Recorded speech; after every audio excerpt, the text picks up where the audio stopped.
Hi Felters and welcome. So the makers reached out to me and asked if I wanted to review one of their kits. Who wouldn't?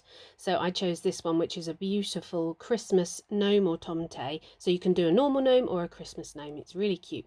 So you get chocolate in the box as well. You get a lovely sample of their flesh coloured wool, so that's really useful.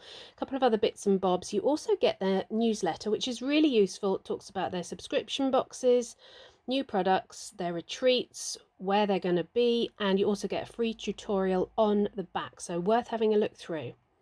So let's open up and have a look inside the box. So you can do one large gnome, two medium size normal gnomes, or one gnome and a Christmas gnome. So I'm going to do one gnome and a Christmas gnome. So here's the instructions, which are really good. I went through all the wools and had a look, and I always smell wool. Who doesn't? Smelt lovely, by the way. And these are all the bits you get. Now, this is for the two, so you have to split. That's for the Christmas gnome. Yeah, the Christmas gnome, Tomte.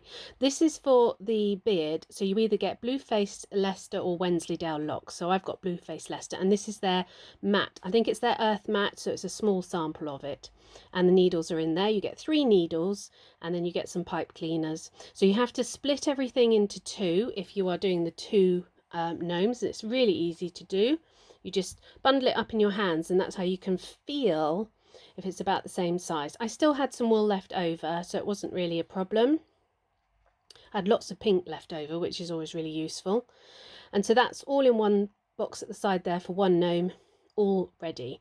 So just clearing my desk. So the needles, you get a 36, which is the larger or the taller one, and then 238. So you can tell quite easily. They're not colour coded, but it's very easy to tell. So the instructions lead you through, and this is the base that I'm doing. Now the only thing is that this didn't have a height. I do have a height overall of what the gnome should be, so I sort of roughly gauged it from there.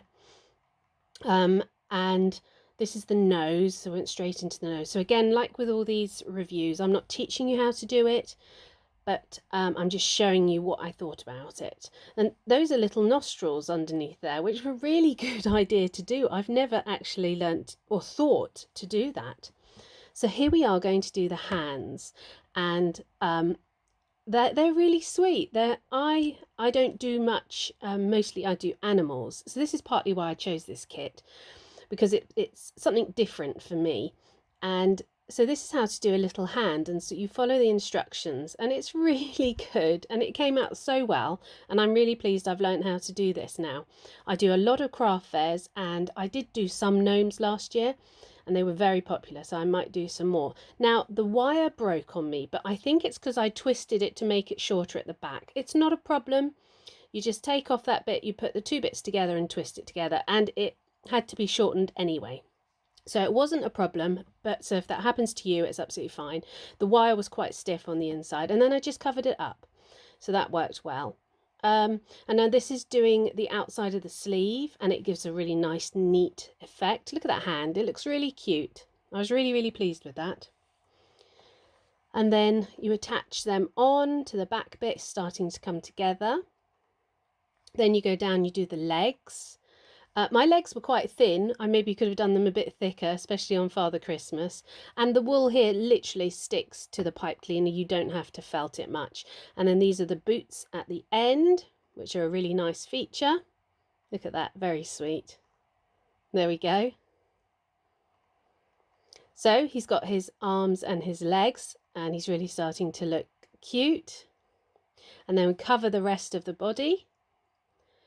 It really didn't take me that long. I thought he was going to take longer, but I guess he was just over an hour. Obviously, I disappeared off and had another cup of tea in the middle of it, but he really was a good, easy, quick felt. So if you're a beginner, definitely worth having a go. And here we are with the wool locks. Now, with locks, you don't pull them apart, and the makers have got loads of tutorials on things like this. It's best to trim them off. Keep a little bit of the fluff at the top to help with attaching. So I didn't want too much of the fluff, so that's why I trimmed them off a bit. It's always best to cut, don't pull them apart, because you'll end up breaking and destroying the lock itself. So put it all round the beard, and then I did it not too much to begin with and round the back, and then I put more on the beard at the front because I had plenty of locks left, so I was really happy with that. There we are, putting some more on the front. And to be honest, at this stage, he's nearly done. We just got to do the hat. There we go, that's what he's going to look like. So we had to make a sort of triangle shape out of this, with the bottom being a curved arc. The only thing was, it is quite tricky on that mat. It's perfectly possible. You can do it, but you can see it's about the size of the mat, so I had to keep moving it round. So there's me outlining it, and then you give it a nice fold over and it gives you a lovely edge.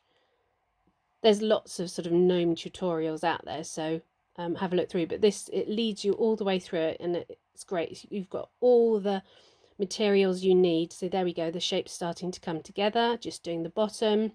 Then I have a little test to see that it fits, because you don't want it to be too small, and it was a little bit small, so you can just tease and stretch the wool a little bit, and as you put it on him, you can sort of stretch it again. I did get my mat out, sorry guys. It was a bit easier on my big mat. And there we are, so I'm just popping it on his head and then felting it down, just checking I'm doing everything correctly. There, reading the instructions. So just felting it down. So you go all the way around the rim, and then you put little creases in the hat, and I thought that would be quite tricky to make it actually look good, but it wasn't hard at all. So you do a little felt through and another felt through, and then you fold it down and felt it down. And I was really pleased with the detail in the hat. I thought it was brilliant. And if I was a beginner, I'd be over the moon that I'd made this. So there we are. So crease down and just go through it all.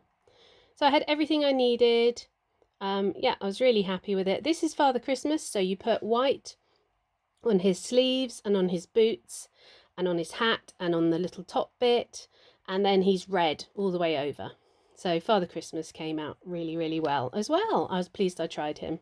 I like the gnome personally, but so here they are sitting on the shelf, and they're great because when I do craft fairs, people look at my felts and they say, oh, where am I going to put it? These guys, you can put them anywhere. They're so handy. I'll show you in a minute. I put them on all sorts of shelves. They are absolutely fantastic and a really good item for Christmas at this time of year. So here they are sitting with the plants. You can put them on the shelves. You can put them in the kitchen. You can put them in the downstairs loo as a little funny feature. I thought they were really, really good. So thanks everybody from the makers. I really enjoyed this kit. This video here are my really popular sheep baubles, so click on the video and I'll meet you over there. And if you fancy seeing my autumn llama next week, subscribe so you don't miss out. Take care everybody, and thanks for watching.